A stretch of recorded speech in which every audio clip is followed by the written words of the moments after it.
hip demo. The hip starts with a bowl, and I want to draw a front, back, and side view on the male, female. And so the first thing to keep in mind is that the bowl is tilted like this.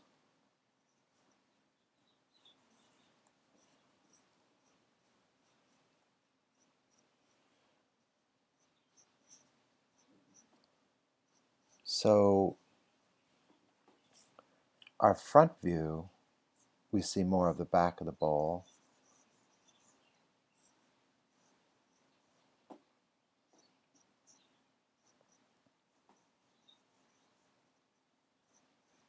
And the back view, the front of the bowl is obscured. So male and female pelvises differ in several ways. The female pelvis is more rectangular while the male is more square. So the male pelvis we see more like this. The female pelvis more like that. So we will widen and shorten.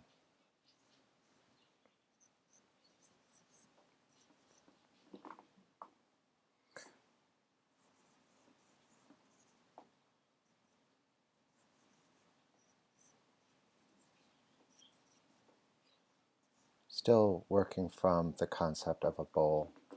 Let me do a little cleanup.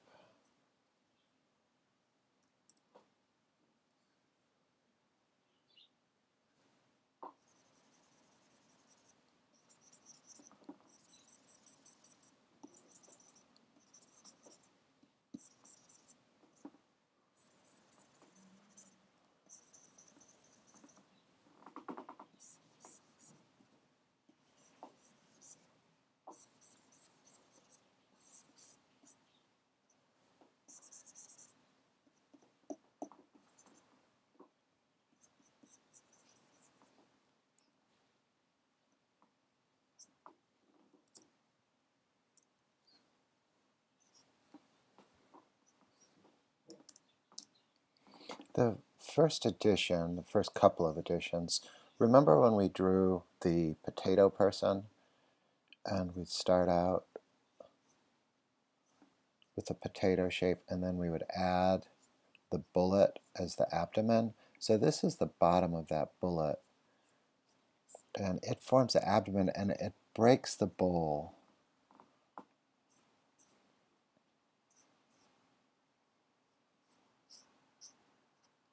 Giving us a very natural shape of the pelvis. We won't see it in the back. In the back, what we get instead is we get the addition of the sacrum, which is a triangle at the very top of the bowl. And here we see evidence of that triangle, and there's evidence of the triangle, and evidence of the break in the bowl with the abdomen in the front.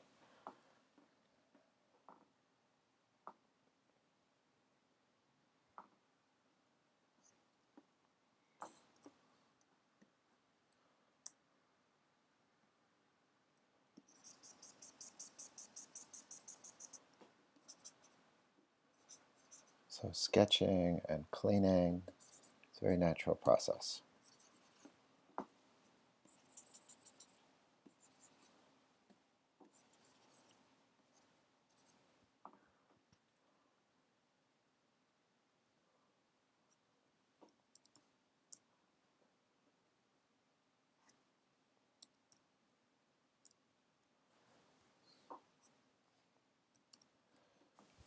Okay, so we've got the abdomen and the sacrum added. The next step is the addition of the trochanter, and these are just the top of the thigh bone, and they come out, they're in a line, and they go in this direction. They essentially together will look like this. and they surround the bowl of the pelvis. They come out, there's a bunch of connection points for muscles, and they go in this direction. So we'll add that, and they come out wider than the top of the bowl, and they actually become the widest part of the hips. For the most part, there can be some fat that can be below them, and on this side you'll just see just the direct.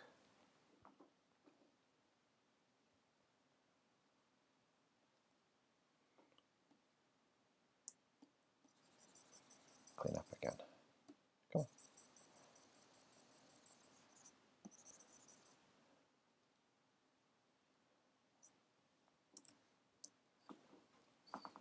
Okay.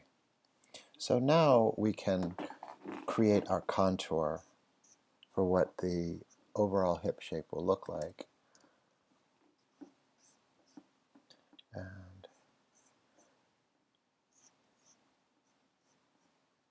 here's our contour. Notice the widest part at the hips, at the zygomatic, at the, not this, that's funny, at the trochanter.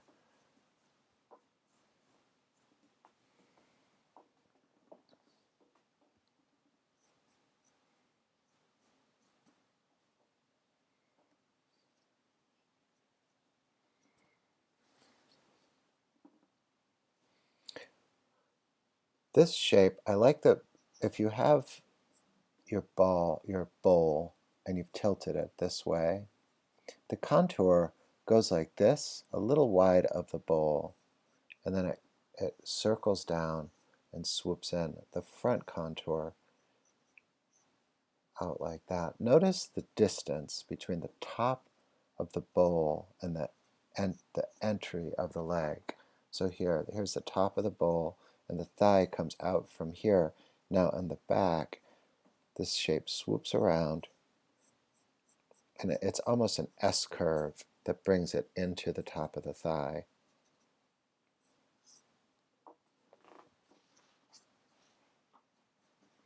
On the establishing of the general shape of things from the back, there's a useful kind of shortcut, which is a martini glass, starting at the sacrum and ending at the bottom of the gluteus maximus.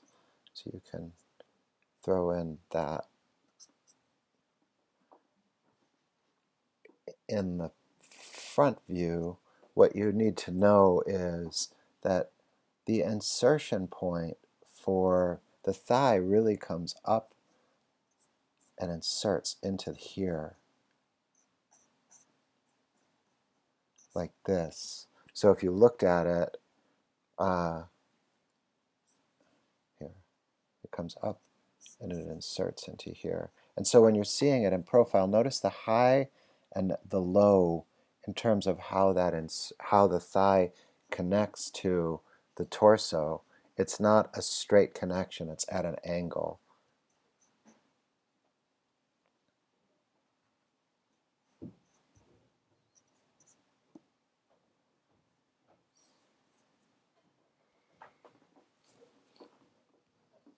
Now,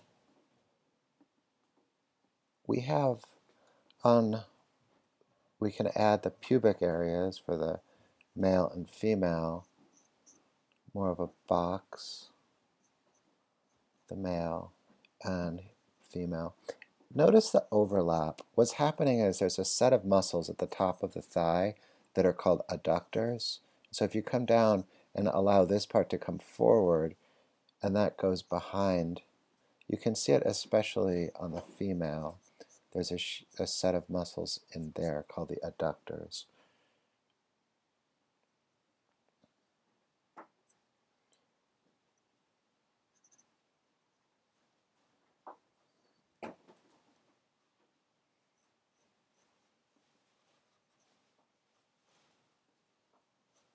See this? Here we're seeing it in side view.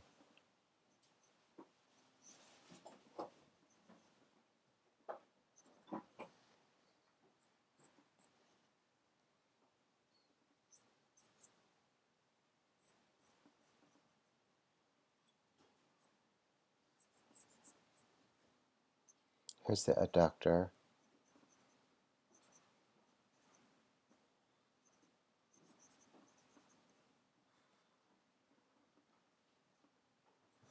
And notice the overlapping again. Adductors, adductors,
and removing all the things that were guidelines for us that you might not necessarily see.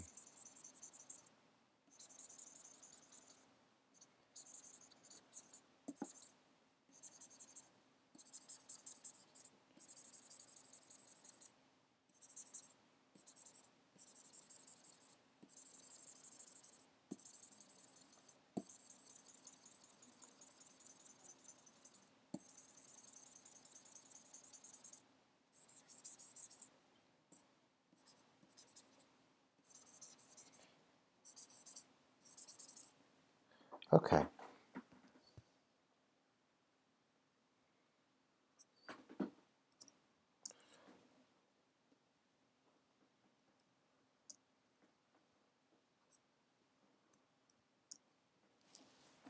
So then the only thing left to do is to get a little bit more anatomically detailed. On the male, you can see what's happening here is there's a muscle group, the sartorius, which hits here, and it comes down along here and goes like this. And there's very frequently a differentiation between these muscles and the muscles that happen here. And there's this tendon that comes down and separates them. And you can see it on the female too. It'll be right there, and it creates this muscle group that is a separate muscle group from that muscle group. It will very frequently, you can see it as a kind of a raised space in here.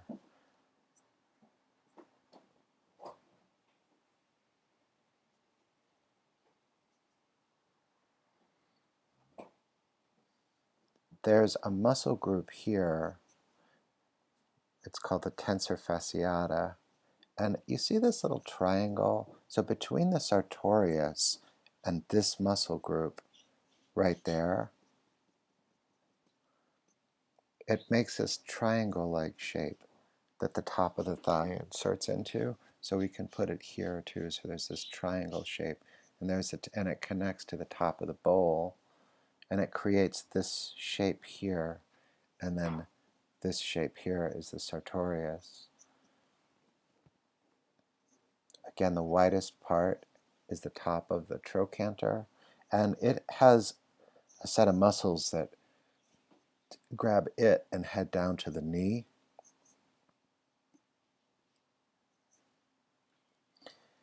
From the back view, this here, there's a muscle, the gluteus maximus, and it wraps around and grabs hold of that bone, but before it gets there, it inserts itself underneath a set of muscles that are on the side of the body. And so this is overstating it. See, on the other side, I'll show you, really all we mostly draw is this, and then there's an understanding, there's a crease and an understanding that this is shooting around in this direction and hitting here. The top has the gluteus medius, and together these form a kind of a butterfly shape. Like it can be thought of like a kind of butterfly shape between the top and bottom. So you'll see the gluteus medius up here, and it really when it's on the edge, it can really inform a contour, creating that kind of contour.